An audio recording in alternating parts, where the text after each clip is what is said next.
3 dias depois do crime que ainda dói no país inteiro, as perguntas são as mesmas do 7 de abril. Por que tanta covardia? Quem era o homem responsável por essa tristeza toda? É o que você vai ver agora na reportagem de Sônia Bride, Tíndaro Menezes, Marcelo Arrimede e Mônica Marques. Março de 2005. O rapaz sentado no canto do vídeo é Wellington Menezes de Oliveira. No casamento de um parente, posando para a foto. Desajeitado, pouco à vontade. Mas havia ali algum sinal da brutalidade assassina? De que 6 anos depois o rapaz arrumadinho teria se transformado? O Fantástico teve acesso às imagens feitas pela polícia na casa de Wellington na quinta-feira da tragédia. Aqui, em meio a muita sujeira, os policiais encontraram uma segunda carta deixada pelo assassino. Nas 4 folhas obtidas com exclusividade pelo Fantástico, ele distorce a realidade. Tenta fugir da responsabilidade pelo crime bárbaro que cometeu. Quero deixar claro que não sou o responsável por todas as mortes que ocorrerão, embora meus dedos serão responsáveis por puxar o gatilho. Cada vez que virem alguém se aproveitando da bondade ou da inocência de um ser, lembrem-se que esse tipo de pessoa foi responsável por todas essas mortes, inclusive a minha. Ele tenta usar o bullying, a perseguição que diz ter sofrido na escola, para justificar a morte de 12 crianças. Muitas vezes aconteceu comigo de ser agredido por um grupo e todos os que estavam por perto debochavam, se divertiam com as humilhações que eu sofria, sem se importar com os meus sentimentos. Wellington cita o menino australiano que há poucas semanas revidou uma agressão na escola. E chama de irmãos outros 2 criminosos em série. Chu Suen Hui, que em 2007 matou 32 pessoas na Universidade Virginia Tech, nos Estados Unidos. E o brasileiro Edmar Aparecido Freitas, que em 2003 feriu 6 pessoas numa escola no interior de São Paulo. Me parece que ele estava sofrendo de uma doença mental grave, que é a esquizofrenia, um tipo de psicose. O indivíduo se sente perseguido, ele elabora ideias de grandeza, ele veste um personagem para falar numa linguagem televisiva. É como se ele fosse fazer uma novela e passasse a achar que ele é aquele personagem que ele está interpretando e não sai mais do personagem. Mas afinal, como se construiu esse personagem tão destruidor? Na quinta-feira, ele saiu de casa para voltar à escola de sua infância. Não teria sido coincidência, então, que ele matou principalmente meninas de 13 e 14 anos, idade que Wellington tinha quando estudava aqui, em 2001, na 7ª série. A reação de Wellington a uma série de eventos naquele ano mostrava que o então menino já desenvolvia uma mente muito perturbada. Dona Conceição se lembra do aluno sentado no fundo da sala.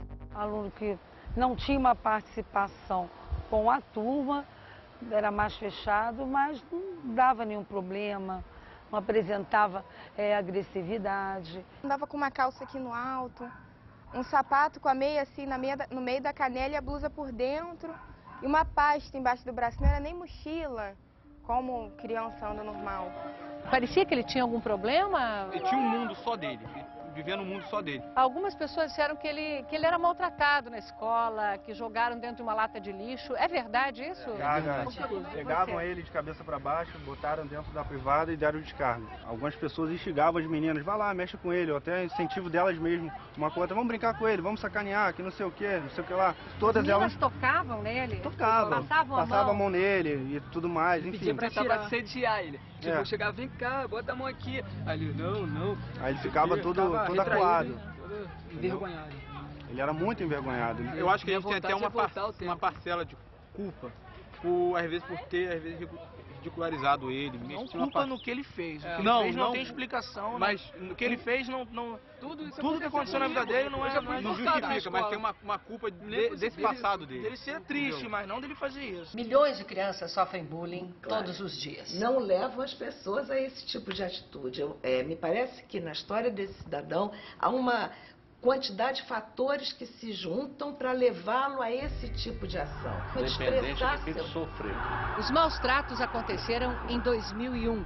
E naquele ano, em 11 de setembro, o maior ataque terrorista de todos os tempos virou obsessão para Wellington. Em depoimentos prestados à polícia, a irmã de criação e os 2 filhos dela disseram que depois do atentado às Torres Gêmeas, Wellington dizia que iria fazer o mesmo no Cristo Redentor. E que era adepto de Bin Laden, o chefe do grupo terrorista responsável pelo atentado de Nova York. Também em depoimento, o barbeiro de Wellington contou que numa conversa, o rapaz defendeu o terrorismo dizendo: às vezes inocente morre mesmo. Uma vizinha que conviveu intensamente com a família confirma essa obsessão. Quando ele via um assunto de homem-bomba, ele ria, ele se amarrava naquilo, ele tinha prazer de ver aquilo. Isso aí que está certo, isso aí que se faz mesmo. Ele ficava desse jeito. A única pessoa com quem Wellington mantinha algum contato era o filho de uma das irmãs adotivas. A conversa entre eles era sempre por e-mails. Por telefone, ele me disse que a família não levava a sério o que ele falava sobre terrorismo. Pra mim era uma coisa assim, querer se aparecer pra poder dar, a opinião do cara é diferente, entendeu? Pra poder estar chamando uma atenção. Então ele encarna esse personagem que o que é veiculado hoje em dia é que eles são o mal, né? E eles são a força que pode destruir, inclusive, as torres, né? E vai assim, no coração do humano, ele vai assim, certo, né? Na vingança dele contra a vida, na verdade, né? Porque matar uma criança é matar a vida, né? Em geral. Wellington não conheceu a mãe biológica, que tinha problemas mentais. Ainda bebê, foi adotado por uma parente que já tinha 5 filhos adultos.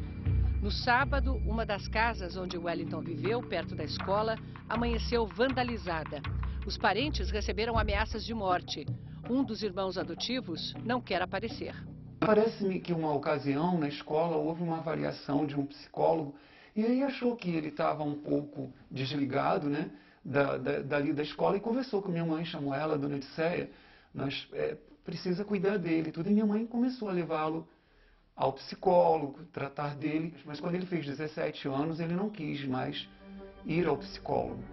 A esquizofrenia se manifesta geralmente entre os 15 e os 30 anos, mas antes apresenta sintomas, como a impossibilidade de se relacionar com outras pessoas. Nas imagens da casa onde o assassino em série viveu nos últimos 8 meses, muitos indícios da doença, que poderia ter sido controlada com remédios. A palavra esquizofrenia quer dizer isso, cisão, divisão, né, da mente. É como se fossem 2 pessoas estranhas convivendo no mesmo corpo. A sujeira do ambiente contrasta com a organização de uma estranha rotina pregada na parede em forma de agenda. Tudo registrado. O que ele comia e a que horas, a dieta à base de ovos, as cascas deixadas pela casa, os exercícios físicos que ele fazia. Lá dentro, um recado para a polícia. Precisei destruir alguns bens para proteger a integridade do meu fornecedor. Precisava ter certeza. Não se sabe que fornecedor seria esse, mas a mensagem do bilhete é clara. O assassino sabia o que estava fazendo, tinha consciência das consequências e planejou até o último detalhe. Tudo isso que nós, o Brasil inteiro, está vivenciando, o sentimento de pena, de compaixão, de dor, né? De insatisfação com a morte das crianças que estavam na escola estudando, para ele isso não influenciou de jeito nenhum. Ele foi cumprir a missão que ele estabeleceu mentalmente pela doença e foi até o fim, inclusive com a ideia já que ia morrer. No mundo feito de obsessões, a morte da mãe adotiva há 1 ano e meio parece ter sido o último estupim. A única pessoa que existia presente na vida dele para poder fazer o porto seguro dele era minha mãe, porque a que estava mais perto dele é quem ficava o ano inteiro, o mês inteiro, todos os dias ela estava do lado dele. Ela ainda era viva quando Wellington conseguiu emprego numa indústria de alimentos. Passou no psicotécnico e fez uma redação dizendo que dependia dos pais adotivos, já idosos. Começou na limpeza e foi promovido. Durante mais de 1 ano, Wellington trabalhou aqui nesta sala da empresa, o almoxarifado. Ele se sentava nesta mesa e quase não conversava. A única interação que ele tinha com os colegas é quando alguém vinha para pedir uma peça. Então ele recebia a requisição, ia para o almoxarifado, pegava a peça, entregava e voltava para a mesa, onde permanecia calado. No refeitório, comia sozinho. Nunca participava das conversas e jogos. Quando a mãe dele morreu, a produtividade de Wellington caiu.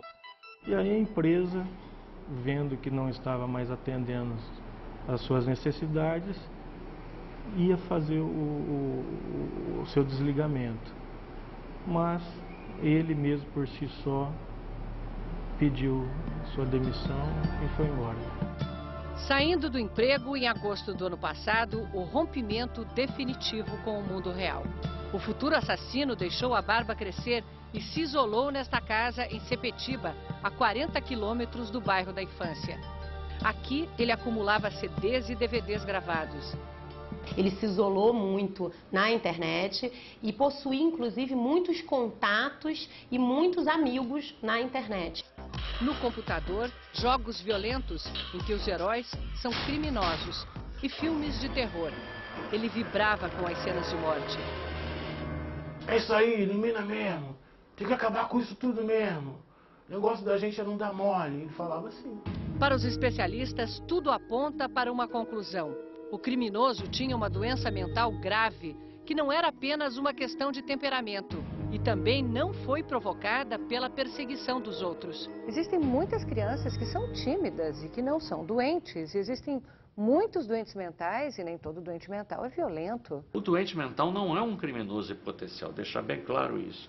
E uma criança tímida, existem os temperamentos que são normais. O que é preciso ter muita atenção dentro de uma família não é a questão da timidez ou de ser mais introversivo ou mais extroversivo, enfim, é a questão do isolamento.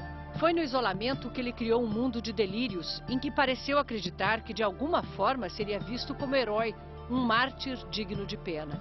Entrou para a história como um assassino, o autor de um dos crimes mais bárbaros que o Brasil já testemunhou.